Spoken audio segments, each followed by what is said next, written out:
Assalamualaikum warahmatullahi wabarakatuh, teman-teman sahabat tani semuanya. Jadi kesempatan kali ini kita akan update kembali perkembangan pohon durian yang kita tanam di dataran rendah. Jadi pada kesempatan kali ini kita akan mengecek satu persatu perkembangannya seperti apa. Dan pada saat ini waktu di musim penghujan teman-teman, di musim banjir, dan tempo hari di 2 hari yang lalu 2 hari berturut-turut diguyur air hujan. Jadi 2 kali dalam 24 jam itu hujan terus. Jadi kita cek hari ini seperti apa perkembangannya. Tempo hari lebih kurangnya di 10 hari yang lalu kita lakukan pemupukan teman-teman dengan cara sistem kocor. Dan ini kita sekalian hasilnya kita lihat seperti apa.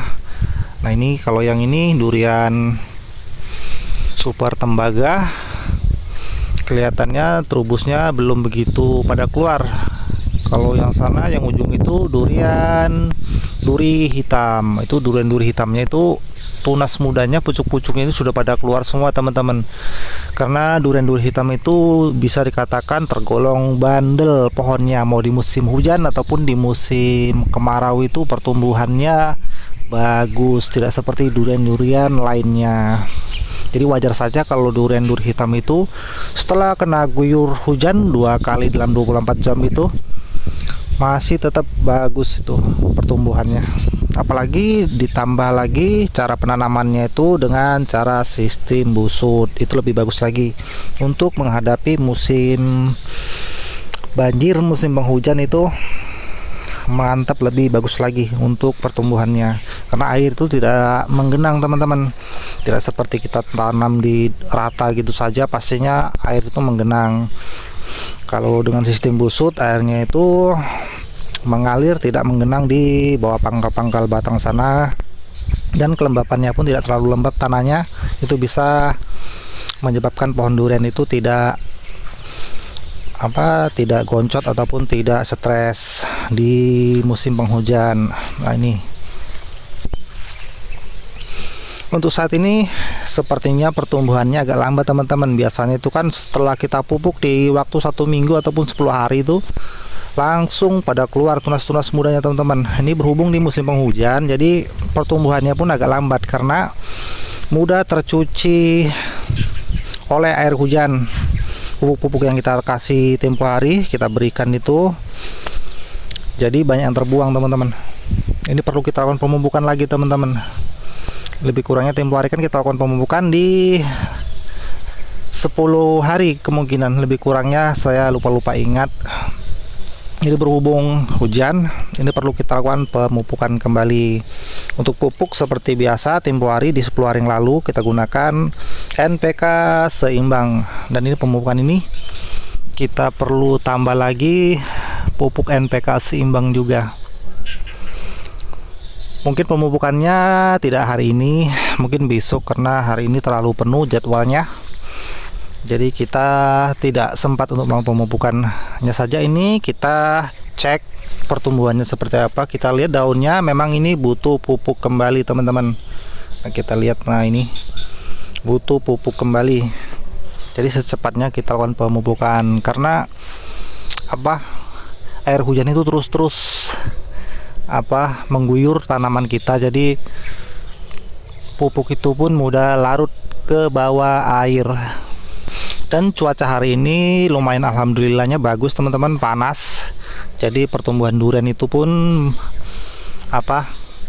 terkena sinar matahari, jadi fotosintesisnya pun bisa terjaga. Jadi nutrisinya pun mudah diserap oleh tanaman. Jadi tadi yang kita lihat durian duri hitamnya lumayan bagus pertumbuhannya walaupun di musim penghujan. Jadi kita cek lagi seperti apa di sini musangkingnya. Nah ini musangking. Untuk musangking juga butuh pupuk kembali teman-teman, pupuk tambahan.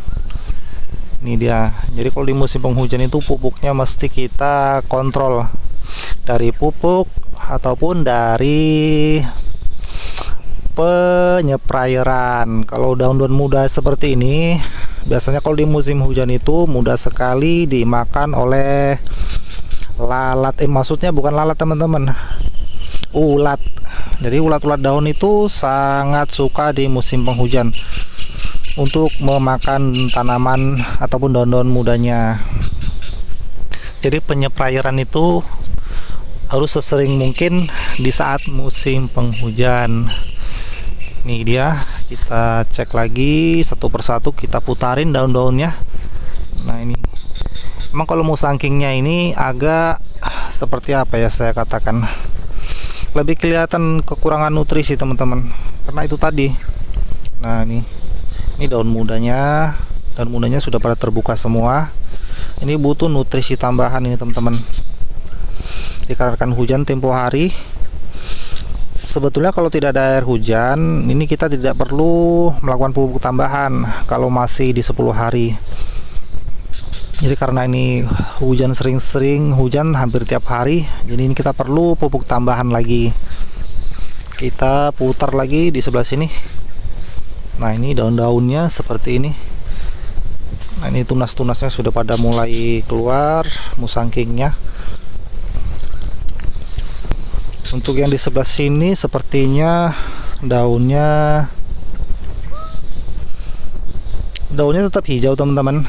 Nah daunnya hijau, hanya saja ini tetap tergolong masih kekurangan nutrisi. Jadi secepat mungkin akan kita tambah lagi nutrisi untuk menutupi kekurangan nutrisi agar tidak parah. Nanti kalau dibiarkan saja ada di 10 hari akan datang, kalau tidak kita lakukan pemupukan, ada 10 hari saja, 10 hari lagi dari sekarang kalau kita tidak lakukan pemupukan, itu kemungkinan besar akan mengkuning. Apalagi durian jenis musangking itu sangat mudah sekali kelihatan kalau kekurangan nutrisi. Beda dengan durian oce, itu lebih bandel lagi. Jadi kita cek lagi yang di sebelah sana. Untuk yang di sebelah sana itu kelihatan bagus pertumbuhannya, apalagi di sebelah sana itu tuh. Itu durian apa, cumasi teman-teman, itu kelihatan kilat kali. Bagus itu pertumbuhannya teman-teman, yang sebelah sana kelihatan dari sini. Kalau durian bagus itu pertumbuhannya dari jauh saja sudah kelihatan, daunnya mengkilat, trubus tunas-tunas mudanya pada keluar. Dan ini durian bawornya di sebelah sini belum saya lakukan pemangkasan rumput, dan sebelah sini sudah saya lakukan pemangkasan. Mungkin ini besok yang sebelah sini akan kita lakukan pembersihan. Saya lebih suka melakukan pembersihan itu dengan cara pemangkasan seperti ini, karena nanti ini bekas potong-potongan rumput ini akan menjadi kompos. Itu sangat bagus untuk tanaman ataupun sangat bagus untuk tanah kita. Jadi tanah kita itu senantiasa subur kalau kita melakukan pembersihan dengan cara dipangkas, dibabat seperti ini. Ini durian kita lihat. Nah ini pertumbuhannya lumayan bagus teman-teman. Nah ini tunasnya pada keluar. Ini daunnya hijau, kilat, tidak ada bercak-bercak kuning. Nah kilat daunnya. Ini tergolong bagus untuk pertumbuhannya, walaupun di musim hujan, dikarenakan ini, nah ini sistem busut. Jadi keuntungannya sistem busut seperti ini teman-teman, kita menghadapi musim penghujan kita tidak begitu ambil pusing karena tidak tergenang air, ataupun air itu tidak mengendap di sana. Lagian pun kelembaban tanah pun bisa lebih bagus lagi, tidak terlalu lembab. Ini kelihatannya mantap-mantap, ini udah pada keluar tunas-tunas barunya, tunas mudanya sudah pada keluar. Jenis durian ini durian montong teman-teman. Kita jalan lagi ke sana.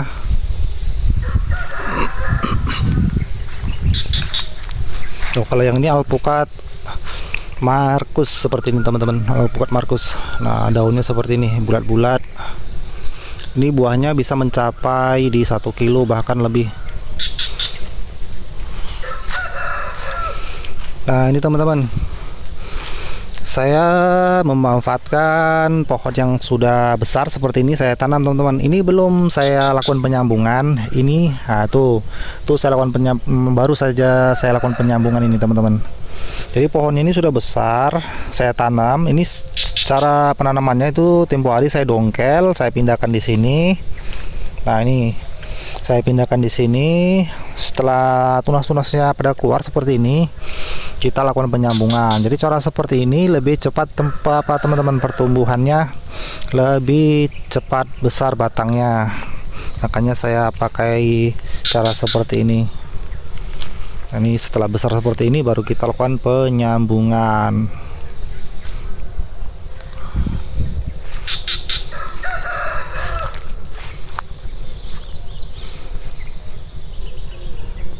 Tuh untuk yang sana durian super tembaganya, tunas mudanya pada keluar itu apanya lebih tinggi tuh busutnya. Jadi seperti tidak ada kendala itu di musim penghujan tuh, pada keluar semua tunas-tunas mudanya. Dan kita lihat lagi yang sebelah sini, durian cumasi ataupun namlung. Ini sudah kita lakukan okulasi selama di 3 tahun teman-teman. Jadi ini sudah jalan 3 tahun. Yang sini batang bawah ini batang lokal. Ini kita lakukan penyambungan. Ini sudah besarnya seperti ini teman-teman. Ini tinggal cabang-cabangnya saja, ini perlu kita rapikan lagi. Itu kelihatan cabang-cabangnya masih kelihatan berantakan, itu tidak kelihatannya kurang bagus percabangannya, perlu kita pangkas-pangkas lagi. Jadi teman-teman, cukup sekian dulu video kali ini pengecekan pohon durian. Semoga video ini bisa bermanfaat ataupun berguna ataupun menghibur untuk teman-teman sahabat tani semua. Dan saya ucapkan terima kasih sudah menonton video ini, dan saya akhiri. Assalamualaikum warahmatullahi wabarakatuh.